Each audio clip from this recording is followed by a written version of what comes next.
So you're gearing up to launch and you want to nail down your pricing strategy. You're probably wondering, how much should I charge for this thing? And the answer to that question will always and frustratingly be, it depends. But in today's video, we're going to dive into those considerations to show you how to strategically choose the right kind of pricing and the price point for your first online course.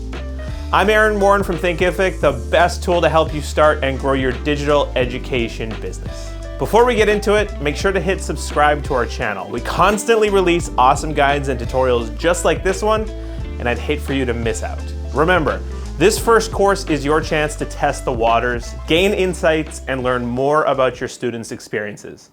The objective? To understand what pricing model works for your business, your customers, and to land on the perfect price point instead of maximizing profit at this stage. When it comes to determining the right price for your online course, we've got a few strategies to consider, so let's dive in.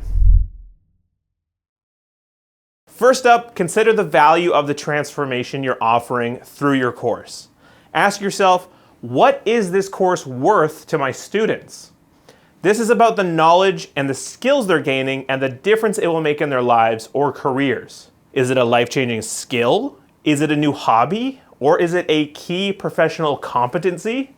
Could you quantify their return on investing in your course somehow? These insights will give you some idea of what price seems reasonable. If that's hard to quantify, think about your own business goals. Let's break it down. Say your goal is to make $10,000 from your first course, so you estimate that 50 people in your audience are likely to buy. Simply divide your revenue goal by the number of students. In this case, that's $200 per seat. And what about your students? It's crucial to understand their financial capabilities. What's their income level? What can they afford? And more importantly, have they budgeted for continuing education in this topic?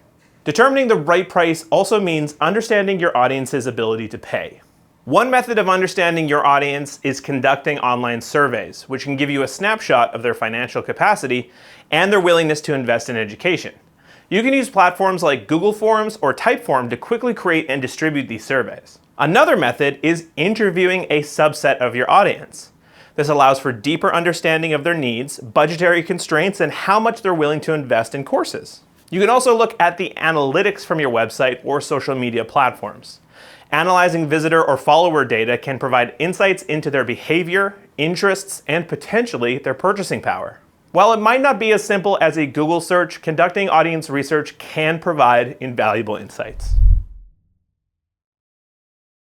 Now let's talk about your competitors. Understanding their course prices can give you a better sense of what a similar audience might be willing to pay. This doesn't mean that you should price your course exactly the same, but it does provide a helpful benchmark.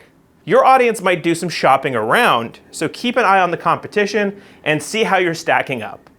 Be careful of races to the bottom though. Spend your energy on differentiating yourself and increasing your perceived value of the products you're selling, instead of undercutting the competition's prices. Another intriguing strategy is called pre-selling your course. It's a chance to validate market demand, build confidence in your offering, reduce startup costs, and gain valuable feedback even before you fully build your course. And for an early bird price, here's a trick.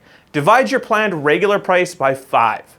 So if your course would normally cost $1,000, your early bird price would be $200. This gives your earliest supporters a significant discount, and it'll create some early buzz about your course. Finally, let's explore some different pricing models. You have different options to choose from. First, let's talk about one-time payments. This is a straightforward way to pay. Your students pay the full course fee up front to get unlimited access or access for a specific period of time. Next, you could go with subscriptions. A subscription will charge a customer for access on a cadence that you choose until they cancel their subscription. This is a good choice if your course has ongoing content updates and if you want to encourage students to stick around for longer terms. You also have the option of doing a payment plan. This allows students to spread out their monthly payments, making courses more affordable up front. And finally, you could always go free. Free helps you attract more students and gather valuable feedback on your content by reducing the barrier to entry. This is a great call if you're building a mini course or if you want to share a replay from a live event, for example. Free can help you build your mailing list since students must sign up for a student account in order to get access using their email. Remember, your first course is just a starting point. It's your opportunity to learn, iterate, and perfect your offerings. So don't let perfectionism or profit-driven decisions overshadow the bigger picture. Focus on delivering value and the rest will follow. Now that we've got the best practices down, let's head over to Thinkific and I'll show you how to set your pricing for an online course. If you don't have a Thinkific account yet, you can sign up at Thinkific.com. It's totally free to get started. Also, in this tutorial, we'll assume that you've already created your online course in Thinkific, and now you need to set up your pricing. If you're creating a membership or a community instead, these instructions should still be relevant for you. Before we can jump into setting a price, we need to set up a payment processor. Thinkific supports Stripe, PayPal, and its own built-in processor, Thinkific Payments.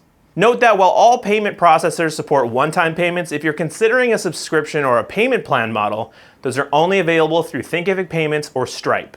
Thinkific Payments is a part of Thinkific's T-commerce suite. It's a one-stop solution for accepting payments, processing refunds, managing payouts, and even updating your banking information. It's all about centralizing your revenue streams to help you focus on more selling and less managing.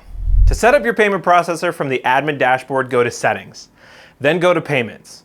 Under this tab, you'll find all the options that we just talked about. And you can set up multiple payment processors like Thinkific Payments plus PayPal to offer students a choice at the checkout screen. Now, let's dive into setting a price for your course. From your Thinkific dashboard, navigate to Manage Learning Products and then Courses. Click on the course you want to edit and select Pricing tab. Here you can choose your pricing type, one-time payment, subscription, or payment plan. If you go with a one-time payment, simply input your desired price and an optional enrollment duration. The enrollment duration is the length of time your customers will have access to the content. If you choose subscription payment, you'll enter the amount for each payment and the interval between each payment. You could go for an annual price, you could go for monthly, quarterly, whatever you want. You can also add a free trial period or a custom first payment, but not both.